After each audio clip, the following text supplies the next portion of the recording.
Një tjetër atrakcion turistik i është shtuar qytetit të Shkodrës. Prej pak ditësh xhamia Plumbit po pret vizitorë të shumë, të cilët po shohin nga afër ndryshimin e rrënjësor që ka psuar ky monument kulture pas restaurimit që u bë me një investim të qeverisë turke.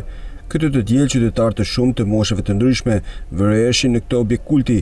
Qytetarë vlerësojnë punimet që janë bërë për rikthimin në identitet. Më pëlqen shumë që është rikonstruktu, ka kohë që pritet kjo prej Shkodrës, ka kohë që pritet prej atyne që merren me monumentet e kulturës, është me të vërtet një vepër e bukur, është unikale në Shqipëri, sepse janë ata kubet prej Plumbi që janë të vetmet dhe për këtë është vlerësu ndërkohë. Me thënë drejtën, unë jam marrë goxha me këta monumentet e kulturës e me trashëgimin kulturore dhe e kisha imagjinu, por sepse kjo ka qenë si e zhytur në lusë dhe mendoja që vetëm kështu mund ta bëjshin.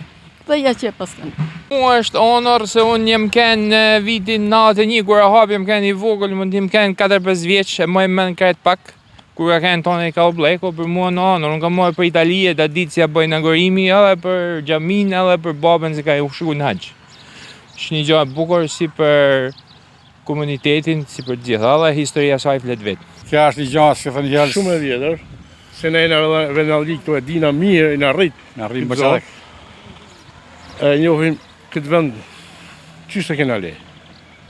Na sidomos Venalit e kena ditë se sa probleme ka pas kjo xhami. Ndërkohë punimet për rihabilitimin e sheshit rreth xhamisë po vijojnë, ku po bëhet e mundur krijimi një sheshi për parkimin për automjetet, ndërsa po punohet edhe për restaurimin dhe nxjerrjen në drejt të mureve të xhamisë së vjetër, e cila qëndron në një pjesë të oborrit të xhamisë së Plumbit.